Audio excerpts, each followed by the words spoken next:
All right, now joining us for more on this is local government expert and group chief advisor at Ntiyiso Consulting Group, Miyelani Holeni. Good afternoon, Miyelani. Thank you very much for joining us on the program. So the media space at this point is awash with articles of optimistic views that the economic trajectory is going in the right direction. And of course, this policy statement is coming amidst a very great environment right now. When we look at the decreasing inflation, we look at the gradually lowering interest rates and a strengthened rand. Your expectations? Good afternoon, Fundo, and good afternoon to the listeners. Yes, indeed. I think the figures in the way that they are aligning are quite, positive. There's a semblance of stability that is coming through in terms of what the Minister of Finance is going to deal with. There's also as well the general business environment, which has shown a lot of improvement. Certainly, I think, from a policy point of view, as it was expected that perhaps there would be divergent views within the GNU, we've seen a lot more stability and a lot more unity and consolidation from there. So the expectation is that against the backdrop of inflation going down, the reduction of the budget deficit ever so slightly, as well as the uptick in the revenue collection, those are bode well for what the minister is going to have to deliver. So we're not expecting a lot of fireworks or a lot of changes, except for maintaining the trajectory that continue to at least drive down issues of debt within the current fiscus and across the MTREF. Mm-hmm. Your views, though, on this continued fiscal consolidation efforts and policy reforms aimed, of course, at narrowing the budget deficit and stabilizing the debt ratio, are the efforts enough to yield substantial positive results?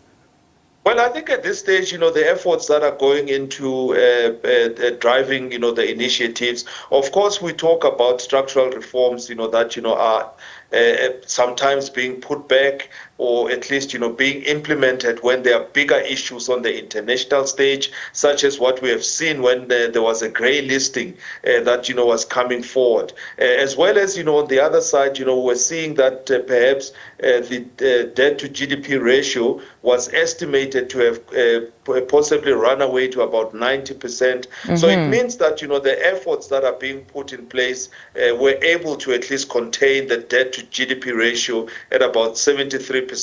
But I think there's a lot that still needs to be done to drive down the debt and the debt servicing, given the fact that, every percentage point that, there is a reduction or consolidation, there is at least, a reduction of about 8 billion in terms of, servicing costs. So I think we are at a stable place right now, but the efforts, need to be intensified so that we can have at least, a much more balanced, fiscal environment. Mm-hmm. But how much more intensification can there be at this point? Because many are even predicting perhaps some sort of social spending that perhaps we'll see even with just the grants that possibly here, if we look at the COVID-19 grant, that possibly is going to be converted into some sort of a permanent type of a grant. And I think those are the difficulties that from a policy point of view ought to be dealt with. The other time I was privileged to be asking a question if government or at least National Treasury budgeting for growth. And it seems that, they are still budgeting for expenditure because grants, represent expenditure and not necessarily a return into the economy. So that is a difficult ticket item because going forward, that ticket item remains just like the wage bill that, there have been attempts to try and reduce the wage bill. So the social package, I think, is a difficulty which must be dealt with. The preference would have been if that money was going into small business development or if it was going into financing corporates or if it was going into incentives to attract, investment into the country. Mm-hmm. So in this case, I think, we're heading for a turbulent times because the social package is increasing drastically over time. And if the COVID-19 relief fund becomes permanent, it means that, there's now a big chunk of money that will go there and will not go away forever in terms of the way the budget is. But Mr. Holeni, depending on who you speak to, because if you speak to some of the left analysts, they would say that the social grants themselves stimulate economic activity, that it's not just an expenditure, but allows for supply and demand to continue. Well, in this case, I think, for what we observe is that, it at least, deals with the issues of poverty. It at least deals with the issues of people who are unemployed, are able to at least fend for themselves. So those factors, it's not something that must be ignored, because the social factors, are also part of, the socio-economic equation. However, I think what we're looking for is sustainability over the long term of how to be able to look after a population and make a population more productive. The social package does not contribute to economic growth in a sense that it will not move the GDP upwards. So those, I think, the other side. So the preference we're putting forward is to create jobs so that, if people are productive, they're able to better take care of their circumstances and afford a bit more than what a 350 would be able to achieve for someone. Now, some analysts predict the primary budget balance will reach a slightly bigger surplus this year compared to previous estimates. Your take on this? I think that is a positive outlook, because, the fact that, the primary budget is starting to at least, show a little bit of surplus means that, there's a closing of the deficit, budget deficit. There's also, in fact, the reduction with regards to borrowings, which they would have to go out into the debt capital markets.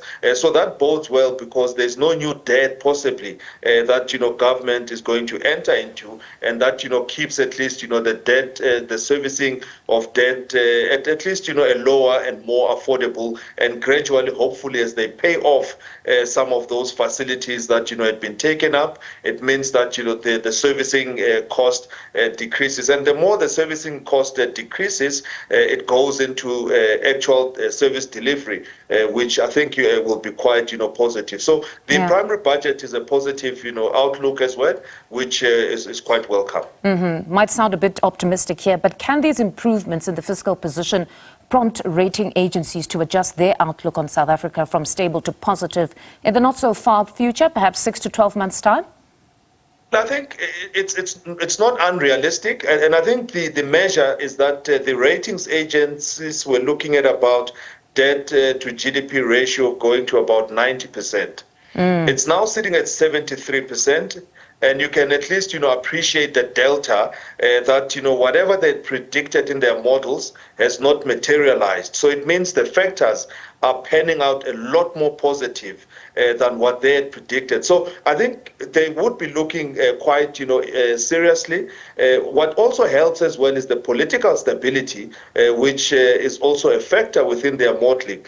So not only the socio-economic or economic indicators, but also looking at the fact that there's political stability, which everyone was afraid that, there would not be stability due to the GNU or disruptions, from other minority parties that are not part of government. So I think there's a good chance 6 to 12 months here.